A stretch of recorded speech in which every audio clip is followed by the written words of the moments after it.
করতে হতো। রাজার কথার বাহিরে কেউ কখনো কথা বলতে পারতো না। রাজা ছিলেন ভীষণ রাগী। একদিন সকালবেলা, হ্যাঁ মহারাজ, বলুন কি করতে হবে আমাকে।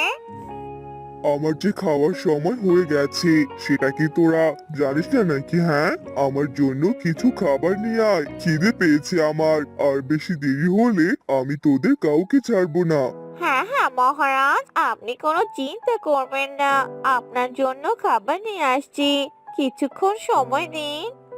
হ্যাঁ হ্যাঁ, তাড়াতাড়ি নিয়ে আয়, দেরি কিন্তু আমার একদম সহ্য হয় না, বুঝতে পারলি? এ কথা শুনে বানরটি সেখান থেকে চলে আসে।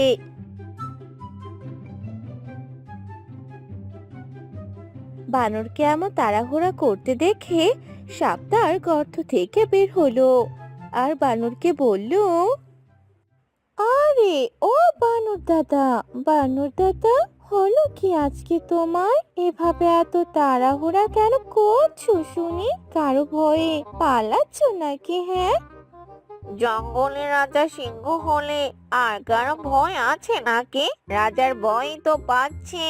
উনি বলেছে খাবার নিয়ে আসতে। আমি খাবার কোথায় পাই বলো তো? দেখছি কোথাও খাবার পাওয়া যায় কিনা। তার তো আবার তাজা তাজা মাংস চাই। হ্যাঁ হ্যাঁ, সেই ভালো, তাড়াতাড়ি যাও, তা না হলে আজ আর তোমার রক্ষে থাকবে না। জানি না কবে যে আমার পালা আসবে, সেদিন তো আমাকেও এই তাড়াহুড়োর মধ্যেই থাকতে হবে। যদি আজ আমি মহারাজ হতাম, কতই না মজা হতো। তুমি বরং তাই করো, বুঝলে? তোমার এগুলো শুনে আমার কোনো লাভ নেই। খাবার নিয়ে যেতে না পারলে আমার আর রক্ষে থাকবে না। মহারাজ বুঝি তখন আমাকেই খেয়ে নেবে। এ কথা বলে বানরটি সেখান থেকে চলে যায় আর মুরগি ধরে নিয়ে আসে আর রাজার সামনে যায়। গিয়ে দেখতে পায় রাজার নাক ডেকে ডেকে ঘুমাচ্ছে। আরে, মহারাজ মশাই তো এখন ঘুমোচ্ছে, তাকে ডাকা কি ঠিক হবে? তাকে ডাকলে যদি সে আবার আমাকে শাস্তি দেয়, তখন তো আরেকটা বিপদ। উফ জ্বালা, এই জঙ্গলে থেকে তো আমার মাথা শুধু পক পক করে ঘুরছে। কি যে করব কে জানে। কি রে, আমার খাবার নিয়ে কোথায় যাচ্ছিস? আমার খাবার তো দিয়ে যা, নাকি আমার খাবার তুই খাওয়ার প্ল্যান করছিস? না না মহারাজ, আপনি ঘুমোচ্ছিলেন তাই আমি আপনাকে বিরক্ত করতে চাইনি, তাই খাবার নিয়ে চলে যাচ্ছিলাম। হ্যাঁ, এখন তো কত অজুহাত দিবি? এবার খাবারটা দিয়ে এখান থেকে চলে যা, বড্ড খিদে পেয়েছে আমার। আর আমাকে বিরক্ত করতে একদম আসবি না। এ কথা শুনে বানরটি সেখান থেকে চলে গেল আর একা একা যেতে যেতে বলতে লাগলো, ওফ, আমার এত বড্ড খিদে পেয়েছে। মহারাজ যদি আমাকে কিছু একটা খেতে দিতেন তাহলে খুবই ভালো হতো। কিন্তু এই মহারাজ তো খুব হিংসুটে, শুধু নিজেরটাই বোঝে, অন্য কারোটা বোঝে না। কত কষ্ট করে খাবার এনে দিলাম আর আমাকে কিনা এতটুকু খেতেও বললো না। তখন সেখানে টুনি পাখি উড়ে এলো। আরে, কি হয়েছে তোমার? তোমার মন দেখছি অনেক খারাপ। কেউ কিছু বলেছে নাকি? কে কি বলেছে? তুমি শুধু আমাকে বলো তো, দেখো আমি তাকে কি করি। হ্যাঁ, তুমি ছোট্ট পাখি, তুমি যে আমার কি উপকার করবে তা আমার খুব ভালো করে জানা আছে। এখন আমাকে বিরক্ত করো না, এখান থেকে চলে যাও টুনি, আমাকে একা থাকতে দাও। বিরক্ত করো না, ভালো লাগছে না। তোমার কি হয়েছে বলো আমাকে, তাই না? আগে বলেই তো দেখো। তাহলে এক কাজ করো টুনি, তুমি বরং মহারাজের কাছে যাও আর গিয়ে তাকে কিছু কথা শুনিয়ে চলে এসো, তাহলে আমার শান্তি লাগবে। দেখি তুমি এটা কিভাবে করতে পারো? আরে আরে বন্ধু, তুমি এসব কি বলছো? না না বন্ধু, তুমি অন্য যা কিছু করতে বলো, আমি সব করতে পারবো। কিন্তু মহারাজার কাছে গিয়ে তাকে কথা শোনাতে পারবো না। এ কথা বললে যে মহারাজ নিজেই আমাকে খেয়ে ফেলবে। আমার যে এত সাহস নেই বন্ধু। তাহলে হেরে গেলে তো এবার এখান থেকে চলে যাও আর আমাকে একা থাকতে দাও। এমনিতে আমার অনেক খিদে পেয়েছে, কিছু কলা খেতে পারলে ভালো লাগতো। হ্যাঁ, আর একটু সামনে গেলে তুমি কলা গাছ দেখতে পারবে। ঠিক আছে, তুমি কলা খেয়ে নাও আর আমি এখান থেকে চলে যাই। বাই বাই বন্ধু। এ কথা বলে টুনি পাখি সেখান থেকে চলে গেল।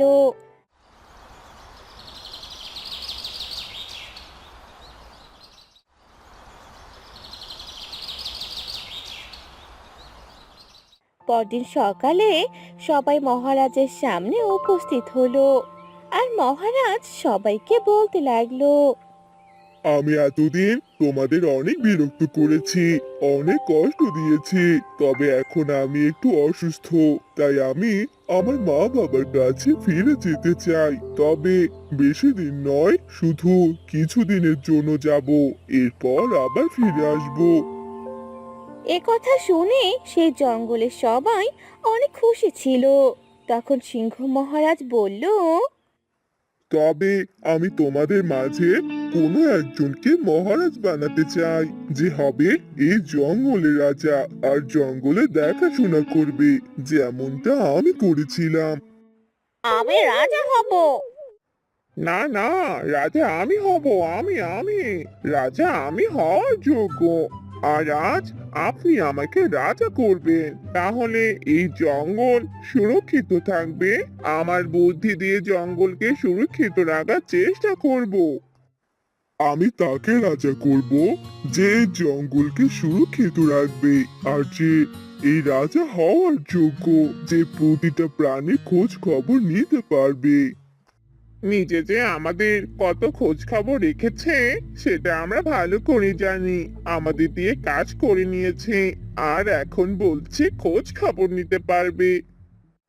আমি তোমাদের কিভাবে খোঁজ খবর নিয়েছি সেটা তোমরা কখনোই জানো না। কিন্তু এখন আমি অনেক অসুস্থ, আমার মা বাবার কাছে যাওয়া উচিত। তবে তাদের কাছে যাওয়ার আগে আমি তোমাদের একজনকে রাজা করে যেতে চাই। কিন্তু এভাবে কে রাজা হবে? কারণ আমরা সবাই রাজা হতে চাই। আমরা তো একজন আরেকজনের প্রতি প্রতিদ্বন্দ্বিতা করছি, তাহলে রাজাটা হবে কে? তোমরা সবাই রাজা হবার লড়াই করছো, তবে এই লড়াই না করে তোমাদের মন মতো যে কোনো একজনকে রাজা বানিয়ে দিতে পারো। আর তা যদি না করো, তাহলে আমি রাজা হবার লড়াইয়ের জন্য প্রতিযোগিতা করতে পারি। যে জিতবে সেই হবে রাজা। প্রতিযোগিতা? এ কেমন প্রতিযোগিতা? আমরা কি করে প্রতিযোগিতায় অংশগ্রহণ করব? না না, এসব প্রতিযোগিতার কোনো দরকার নেই।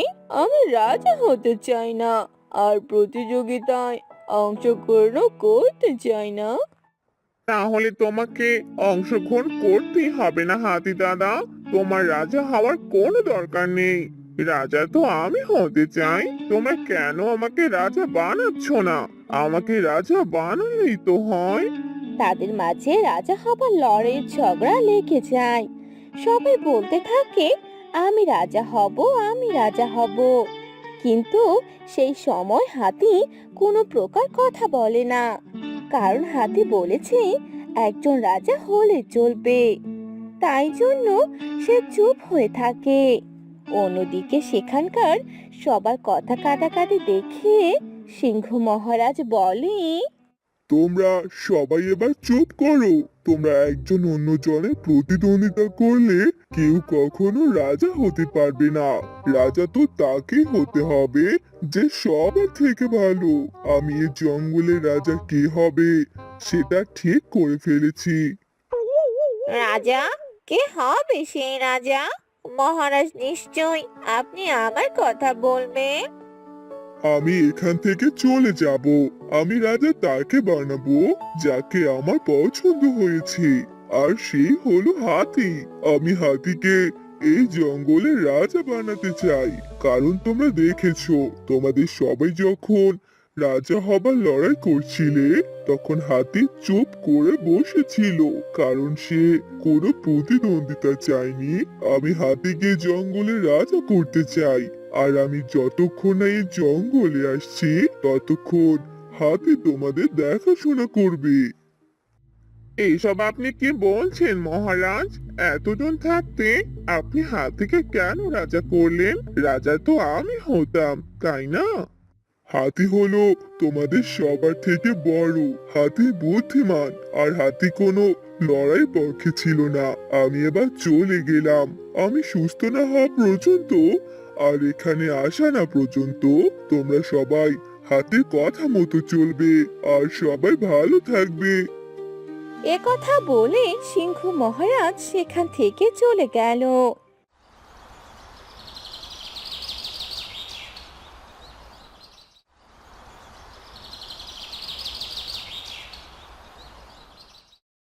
এরপর থেকে না কোনো শিয়াল, বানর, কচ্ছপ, না কোনো টুনি কেউ হাতির কথা শুনতো না। জঙ্গলে কোনো প্রাণী অসুস্থ হলে হাতি তার খেয়াল রাখতেন, ওষুধ নিয়ে এসে দিতেন। তবুও জঙ্গলের কেউ হাতিকে রাজা বলে মানতেন না। এই জঙ্গলে তো কেউ আমাকে রাজা হিসাবে মানছে না, কিন্তু আমি তো রাজা হতে চাইনি। আর আমি এখন নিজেকে রাজা মনে করি না। আমি তো সবার ভালো করতে চাই, সবাই যেন ভালোভাবে দিন কাটাতে পারে। আমি সেই চেষ্টাই করতে চাই। তবুও কেউ হাতি রাজার কথা শুনছিল না, কিন্তু হাতি এতে কিছু মনে করেনি। হাতি সবসময় সবার ভালো করার চেষ্টা করেছে।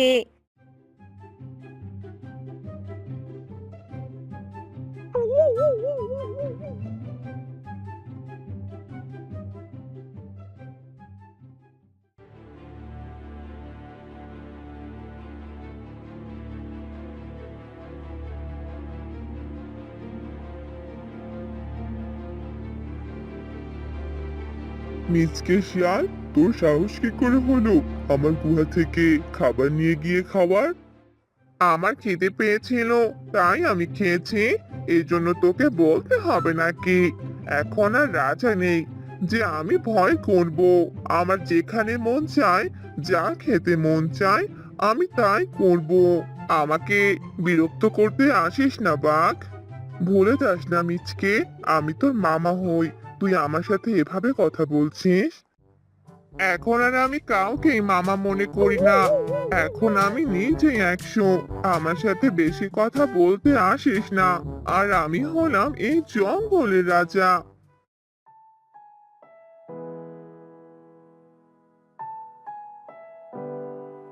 আরে, কে হয়েছে? তোমরা এভাবে ঝগড়া কেন করছো? পরিবেশটা নষ্ট করছো। শিয়াল, তুমি তোমার গুহায় চলে যাও, আর বাঘ, তুমিও চলে যাও। আমি কারো কথা শুনতে চাই না হাতি। পারবো না। আমাকে আমার মতো থাকতে দাও। আর আমি নিজেকে রাজা মনে করি। কারো কথা শোনার মতো সময় আমার কাছে নেই। এই তোমরা সবাই চলে যাও এখান থেকে। আমাকে রাজা মনে করার কোনো দরকার নেই শিয়াল। আমি রাজা হতে চাই না, কিন্তু আমি তোমাদের জঙ্গলের সবার থেকে বড়। এতটুকু তো সম্মান করতেই পারো আমাকে, তাই না? ভেবেছিলাম আমি জঙ্গলে রাজা হব, আর মহারাজ কিনা তোমাকে রাজা করে দিয়ে চলে গেলেন। আমি তোমার সাথে কথা বলতে চাই না। এই সবাই এখান থেকে চলো, চলো সবাই। এরপর তারা সবাই সেখান থেকে চলে গেল। সবার কথা শুনে হাতির ভীষণ মন খারাপ হলো। এরপর হাতি কারো সাথে কোনো প্রকার কথা বলল না। সবাই যে যার মতো করে চলতে লাগলো। কিন্তু এরপর থেকে সে জঙ্গলের একজন অন্যজনের প্রতি ঝগড়া বিবাদ লেগে থাকতো।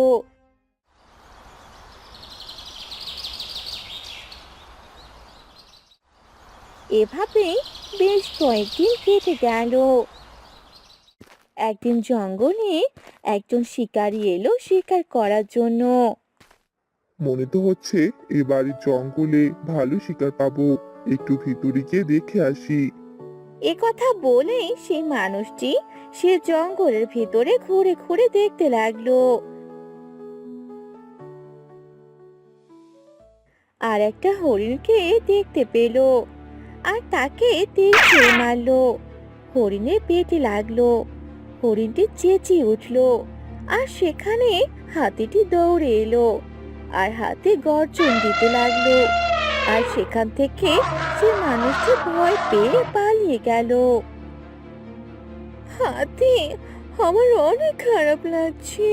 আমার শরীর থেকে তো রক্ত বের হচ্ছে। আমাকে বাঁচাও হাতি, বাঁচাও। ও হরিণী, তোমার কোনো ক্ষতি হবে না। তুমি সুস্থ হয়ে যাবে। আমি তোমাকে সুস্থ বানিয়ে দেব হরিণী। তোমাকে আমার গুহায় নিয়ে যাচ্ছি। আর তোমার ক্ষত স্থানে আমি ওষুধ লাগিয়ে দিচ্ছি। তুমি কোনো চিন্তা করো না। এরপর হাতি হরিণীকে তার গুহায় নিয়ে যায়।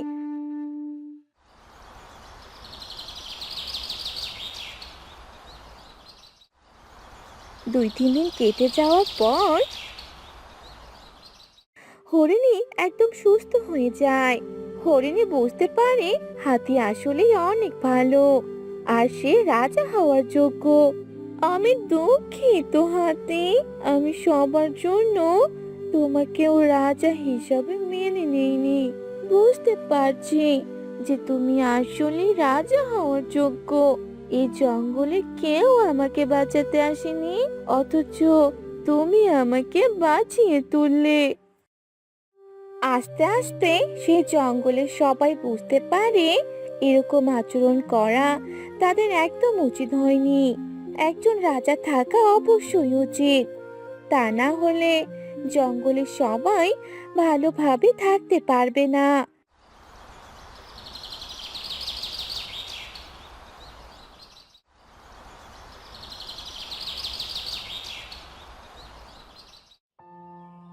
এসব ভেবে সবাই একদিন হাতির কাছে গেল।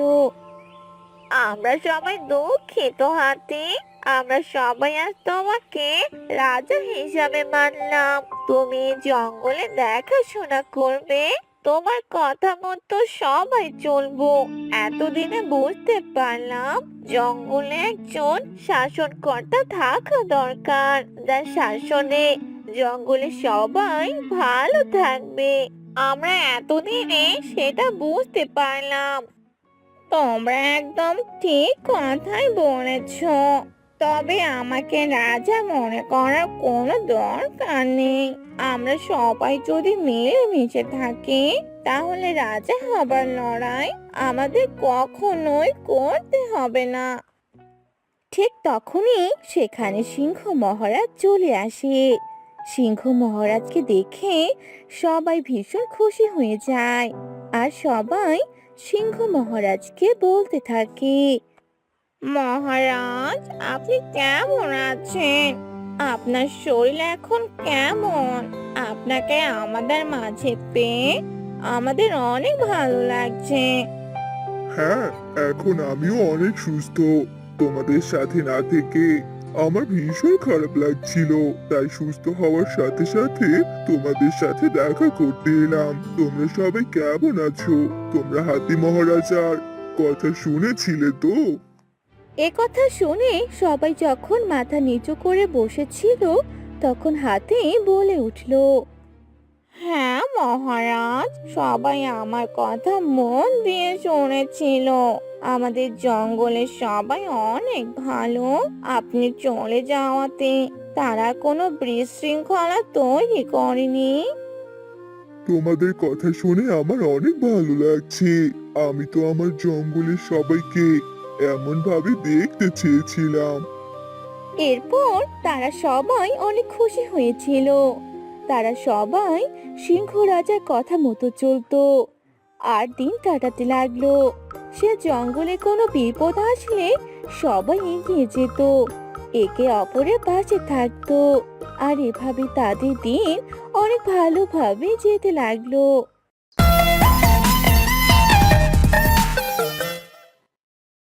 ব্যাপার কচ্ছপ দাদা, একা একা কার সাথে কথা বলছো তুমি? আশেপাশে তো কাউকে দেখতে পাচ্ছি না। দেখতে পাচ্ছ না? বোকা ব্যাংকটি তার পরিবারের সাথে কি করছে? এখনো কেউ বোকা আছে নাকি যে নিজে খাবার সংগ্রহ নিজে করতে পারে না? ওই ব্যাঙ যতই তার পরিবারকে শেখায় না কেন কিভাবে খাবার সংগ্রহ করতে হয়, এতে কোনো লাভ নেই বুঝলি। একদিন দেখবে আমি ওই ব্যাঙের ছানাপোনাদের খেয়ে নিয়েছি। তোমার তো একটাই কাজ, এটা ছাড়া তুমি আর কি করতে পারো শুনি? তবে সাবধান বুঝলে, নয়তো ব্যাংক তোমাকেও ছাড়বে না। ওই বোকা ব্যাঙ আমার কিছু করতে পারবে না কচ্ছপ দাদা। ও তো বুঝতেই পারবে না যে ও ছানাপোনাদের আমি খেয়েছি। এতটা বুদ্ধিমতী ওই ব্যাঙ এখনো হয়নি। ছানাগুলো আর একটু বড় হোক, তারপর খাবো। অন্য জায়গায় গিয়ে খাবার সংগ্রহ করে আসি। হ্যাঁ হ্যাঁ, ঠিক আছে, যাও তাহলে। আমারও যে খাওয়ার সময় চলে এসেছে, আমাকেও যে খেতে হবে। দিন দিন শরীরটা অনেক ক্লান্ত হয়ে যাচ্ছে, কিছুই যে ভালো লাগছে না। কি যে হবে আমার কে জানে। এ কথা বলে কচ্ছপ আর সাপ সেখান থেকে চলে গেল। অন্যদিকে ব্যাঙ তাদের ছানাপোনাদের বলল, আমি তো তোমাদের সবটাই শেখালাম, আশা করি তোমরা এখন থেকে নিজেদের খাবার নিজেরাই সংগ্রহ করতে পারবে, আমাকে আর কিছু বলতে হবে না। হ্যাঁ হ্যাঁ বাবা, আমাদের আর কিছু শেখাতে হবে না, আমরা বুঝে খেয়েছি আর এখন তো আমরা বড় হচ্ছি, আমাদেরকে নিয়ে তুমি চিন্তা করো না বাবা। অন্যদিকে সেই জঙ্গলে অনেক পশু প্রাণী বাস করত। সেখানে একটি বানরও ছিল। বানরটি বলতে লাগলো, আরে, খুব পিপাসা পেয়েছে, আমাকে যে পানি খেতে হবে। পানি দেখি তো ওই জায়গাটায় আছে কিনা, আর ওখানে পানি পাওয়া যায় কিনা। এ কথা বলে বানরটি জঙ্গলের ওই পুকুর পাড়ে চলে আসে। ওখানে পানি খেতে থাকে। তখনই বানরটি দেখতে পায় সেখানে অনেকগুলো ব্যাঙের বাসা। আরে, এতগুলো ব্যাঙের বাসা! এই কথা তো সাপ বন্ধুকে গিয়ে বলতেই হয়, সে যে ব্যাঙ খেতে খুব পছন্দ করে। না, এখানে দেরি করা মনে হয় আর ঠিক হবে না। যাই যাই, এই খবরটা গিয়ে দিয়ে আসি। এ কথা বলে বানরটি সোজা তার সাপ বন্ধুর কাছে গেল আর তাকে বলতে লাগলো, আরে সাপ বন্ধু, সাপ বন্ধু, তোমার জন্য যে একটা সুখবর এনেছি। সুখবর? বেশ ভালো লাগছে। বলো বানর, কি সুখবর নিয়ে এসেছো তুমি আমার কাছে? জঙ্গলের পাশের পুকুরে অনেকগুলো ব্যাঙের ছানাপোনাকে দেখতে পেলাম। আর তুমি তো ব্যাঙ খেতে খুব পছন্দ করো, তাই তোমাকে এই কথাটা জানাতে এলাম। সুখবরটা শুনে কেমন লাগছে বলো? দারুণ সুখবর! সকাল সকালে এই কথাটা জানিয়ে আমার মুডটাই ভালো করে দিলে। ধন্যবাদ আমার বন্ধু। এখন তো আমাকে যেতে হয় খাওয়ার জন্য। না না, তুমি এখন যেও না। এখন তো তারা সবাই জেগে আছে, তোমাকে দেখতে পেলে তারা সবাই লুকিয়ে পড়বে। তুমি বরং রাতে যাবে আর গিয়ে সব ব্যাংকে ধরে খাবে। বুদ্ধিটা বেশ দারুণ। ধন্যবাদ আমার বন্ধু। অন্যদিকে সে পুকুরে থাকা ছোট্ট সাপটি তাদের আলাপগুলো শুনতে পেল আর মনে মনে ভাবতে লাগলো, আরে না, এতদিন থেকে জমানো আমার খাবারগুলো কিনা বড় সব খেয়ে নেবে? এটা আমি কখনোই দেখতে পারবো না। আমাকে মনে হচ্ছে কিছু একটা করতে হবে। এই বলে সাপটি সেখান থেকে চলে গেল। আর সে পুকুরে গিয়ে ব্যাঙের সাথে কথা বলতে লাগলো। আমি সবকিছু নিজের চোখে দেখেছি ও শুনেছি ব্যাঙ রাজা। আমি বলি কি, এরপর থেকে তোমার ছানাদের একটু সাবধানে রেখো, নয়তো ওই বড় সাপ এসে তোমার বাচ্চাগুলোকে খেয়ে চলে যাবে। আমি তোমার বাসার আশেপাশেই থাকি জন্য তোমাকে এ কথা বলতে এলাম। সত্যি তুমি অনেক ভালো। আর তোমাকে আমি ভেবেছিলাম তুমি আমাদের ক্ষতি করবে, কিন্তু আসলে না। তুমি তো দেখছি অনেক ভালো। তুমি আমাদের উপকার করছো। তবে এখন আমি কি করব? ওই বড় সাপ যদি এখানে চলে আসে, তাহলে তো আমার বাচ্চাদের ও আমাকে খেয়ে ফেলবে। হ্যাঁ, আমি সেটাই ভাবছিলাম যে ওই বড় সাপ তোমাদের খেয়ে ফেলবে। তবে তোমরা এখন থেকে লুকিয়ে থাকো, তা না হলে আমার মাথায় আরেকটা বুদ্ধি এসেছে। তুমি যদি শুনতে চাও তবে তোমাকে বলবো। আরে, এখনো না বলে তুমি বসে আছো কেন? বলো বলো, তাড়াতাড়ি বলো। আমাদের যে মহাকা করতে হবে আমার সবাইকে। তুমি বরং তোমার ছানাপোনাদের আমার সাথে আমার গুহায় পাঠিয়ে দাও। কারণ বড় সাপ কখনোই আমার গুহার দিকে আসবে না, আর সে বুঝতেও পারবে না তোমার ছানাপোনারা আমার গুহায় আছে। হ্যাঁ, কথাটা তুমি মন্দ বলনি। আমার একটু ভালো লাগছে শুনে যে আমার ছানাপোনারা একটু সুরক্ষিত থাকবে। তাহলে তুমি তাই করো। রাতে ওই বড় সাপ আসার আগে তুমি আমার ছানাপোনাদের তোমার গুহায় নিয়ে যাও। ও বোকা ব্যাং, কত সহজে রাজি হয়ে গেল। ও যে আমার চালাকি ধরতে পারলো না। আজকে মনে হয় অনেক মজা করে ওর ছানা পোনাদের খেতে পারবো। তাহলে আমি এখনই তোমার ছানাদেরকে আমার গুহাতে নিয়ে যাই। রাত হতে যে আর বেশি সময় নেই। ওই বড় সাপ তাড়াতাড়ি চলে আসবে। হ্যাঁ হ্যাঁ, তাই করো তাই করো, সবাইকে নিয়ে যাও। এ কথা বলে সাপ সবগুলো ব্যাঙের ছানাদেরকে নিয়ে চলে গেল। তখনই সেখানে ব্যাঙের স্ত্রী আসে আর ব্যাঙকে বলে, এটা তুমি কি করলে গো? শেষে কিনা শত্রুর হাতে আমাদের ছানাদেরকে তুলে দিলে। ওই সাপ যদি আমাদের ছানাদেরকে খেয়ে ফেলে? আরে না, তুমি দেখতে পেলে না? এই বন্ধু আমাদের সহযোগিতার হাত বাড়িয়ে দিল। আর ও যদি আমাদের এই কথাটা না বলতো, তাহলে কি হতো বলো তো? ওই বড় সাপ এসে আমাদের সবগুলো ছানাদের খেয়ে ফেলতো। তার থেকে তো ওই সাপ বন্ধু তার গুহায় আমাদের ছানাদের আশ্রয় দিয়েছে। এই সাপ বন্ধু আমাদের ক্ষতি করতে পারে না।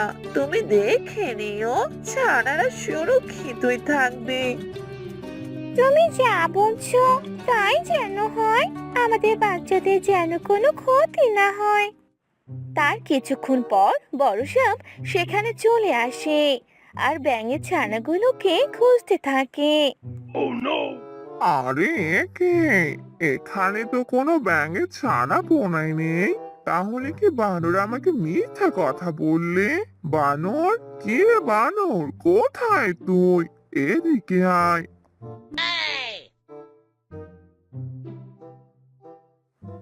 আরে, কি হলো? তুমি আমাকে এভাবে ডাকছো কেন? কি হয়েছে, কি বলবে তো? তুই না আমাকে বলেছিলি এখানে আসলে আমি ব্যাঙের ছানাদেরকে পাবো, কিন্তু কোথায়? এখানে তো ব্যাঙের মা বাবাও নেই।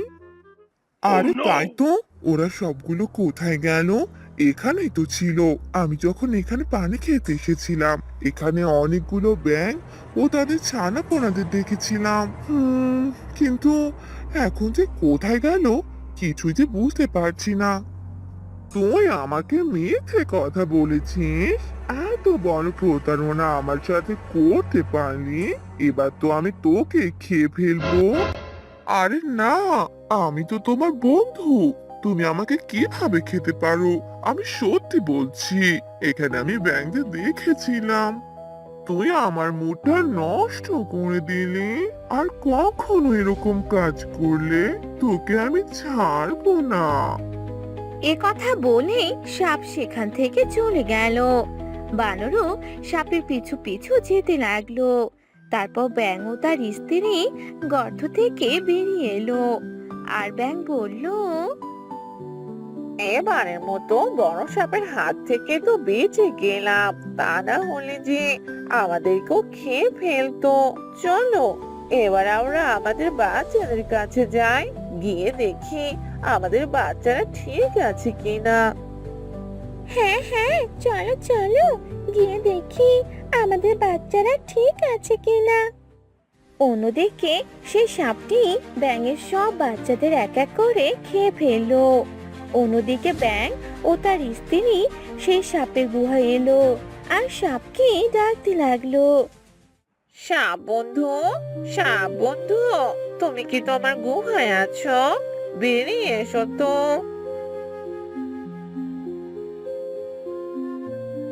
আরে, কি হলো তোমরা এখানে?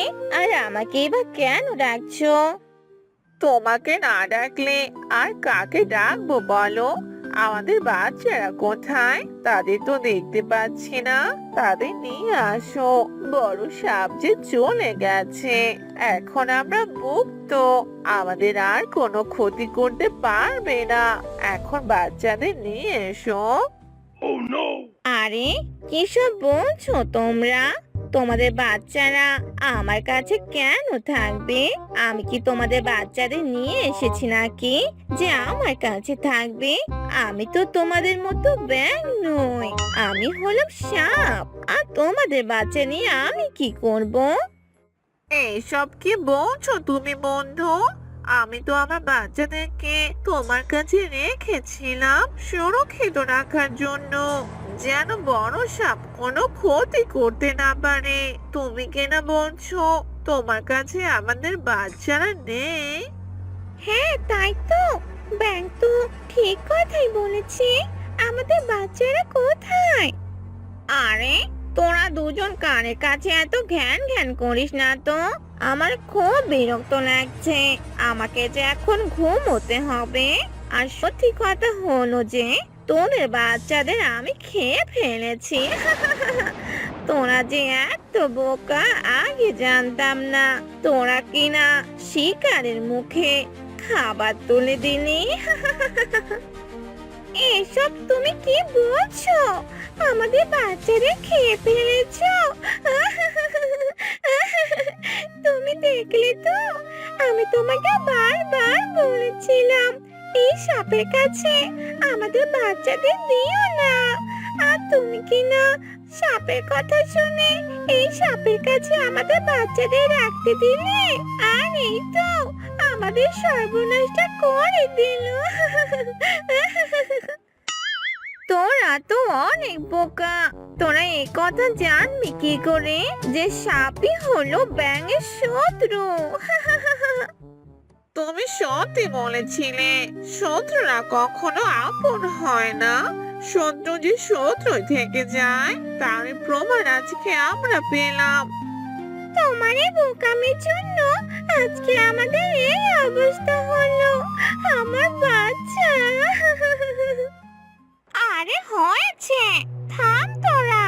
আর আমার গুহা থেকে চলে যা, বুঝলি? নয়তো তোদেরকেও আবার খেয়ে ফেলবো। আমার পেটে এখনো অনেক জায়গা বাকি আছে। আমাকে বিরক্ত করতে আসিস না। এরপর তারা সেখান থেকে চলে গেল।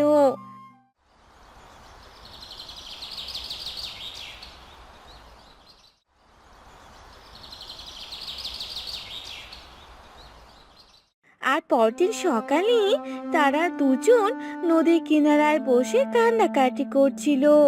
তখন সেখানে কাক চলে এলো আর বলল, আরে কে হয়েছে, তোমরা এভাবে কান্নাকাটি কেন করছো? এরপর ব্যাঙ ও তার স্ত্রী কাককে সব ঘটনা খুলে বলে।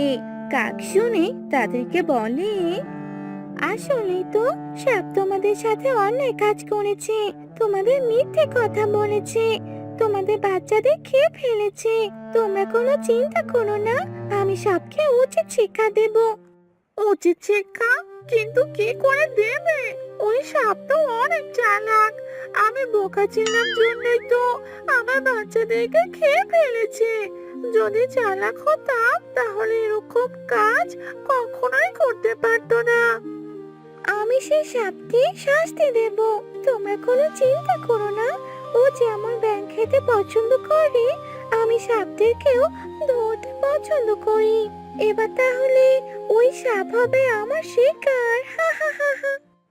আমাদের বদলাটা যদি তুমি নিতে পারো তাহলে আমাদের একটু ভালো লাগবে। হ্যাঁ হ্যাঁ, ঠিক আছে, তাই হবে। তোমাদের বদলা আমি নেব, সাথে উচিত শিক্ষাও দেব। এভাবেই সেই দিনটা কেটে গেল।